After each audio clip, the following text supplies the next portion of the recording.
আবারও রাজ্যের খেলোয়াড়দের বঞ্চিত করার এক পরিকল্পনা গ্রহণ করল রূপক দেবরায়। যে রূপক দেবরায় বহির্রাজ্যের খেলোয়াড়দেরকে নিয়ে ত্রিপুরার জার্সি পরিয়ে তাদেরকে জাতীয় পর্যায়ের খেলায় অংশগ্রহণ করাতো, আর তার কারণে আমাদের রাজ্যের খেলোয়াড়রা বঞ্চিত থাকতো। ইতিমধ্যে উত্তরপ্রদেশে হয়ে যাওয়া এক হকির জাতীয় পর্যায়ের খেলায় অংশগ্রহণ করেছিল এমনই বহির্রাজ্যের খেলোয়াড়রা। তাদের পরনে ছিল ত্রিপুরার জার্সি, অর্থাৎ ত্রিপুরার নামে বহির্রাজ্যের খেলোয়াড়রা অংশগ্রহণ করছে জাতীয় স্তরে, সেখান থেকে পাচ্ছে জাতীয় স্তরের সার্টিফিকেট। অথচ সেখানে যখন রাজ্যের ছেলেমেয়েরা ছুটে যায় তখন গিয়ে দেখে তাদের জায়গা অন্য কেউ নিয়ে নিয়েছে।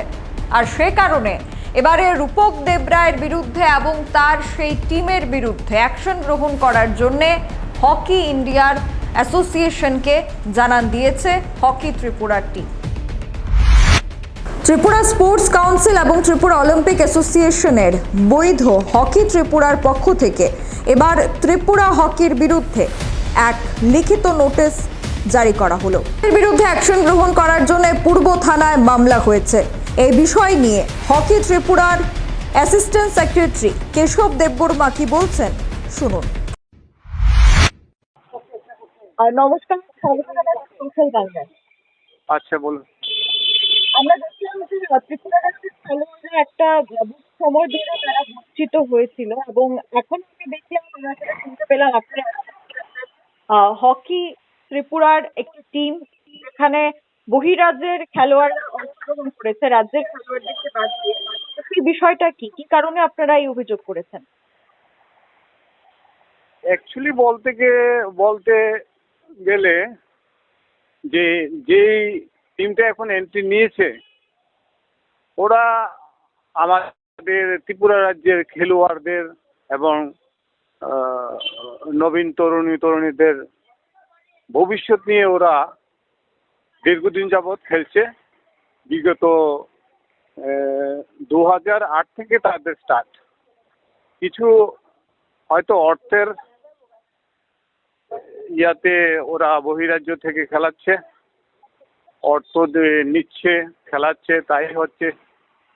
আর আমরা এখান থেকে সর্বদাই, যেমন প্রফেসর ডক্টর মানিক সাহা মহোদয়, ওনার যিনি বড় ভাই রতন সাহা, ওনার মতন যদি একজন এমন সমাজসেবী পাওয়া যায় তাহলে আমাদের খেলার উন্নয়ন হতে কোনো দেরি হবে না। ওনার সুবাদে আজকে আমরা এতটুকু এগোতে পারছি এবং এগোবো। আর তার মধ্যে দিয়ে আমাদের এইসব নষ্ট করার জন্য, খারাপ করার জন্য, আমাদের প্লেয়ারদের প্রেরণাটাকে নষ্ট করার জন্য ওরা দীর্ঘদিন ধরে এইসব চালিয়ে যাচ্ছে। আর কিছু মোটা অঙ্কের টাকার মাধ্যমে বহিরাজ্য থেকে খেলাচ্ছে। আর এই সুবাদে আমরা করেছিলাম, মেসেজ দিয়েছিলাম, আর আমরা করেছি, এফআইআরও করেছি। আমরা দেখব কি হয়।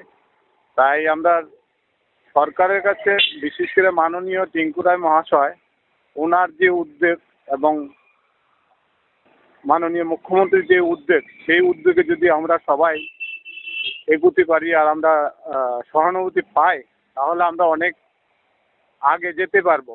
কিন্তু দেখা যাচ্ছে ওনাদের এই যে আশাটা কিছু দুষ্কৃতী লোকরা নষ্ট করার চেষ্টা করছে, আমাদের সরকারের উদ্যোগটা নষ্ট করার চেষ্টা করছে।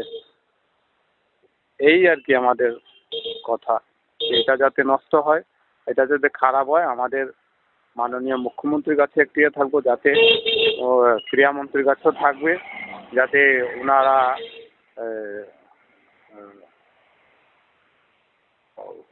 কেন্দ্রীয় স্পোর্টস মিনিস্টার এবং অন্যান্য সাথে হকি ইন্ডিয়ার সেক্রেটারি কিংবা প্রেসিডেন্ট, ওনাদের সাথে যাতে কথা বলে, তাই আমাদের আশা বা প্রত্যাশা। এই শেষ কথা বলা। ধন্যবাদ। হ্যাঁ, থ্যাংক ইউ।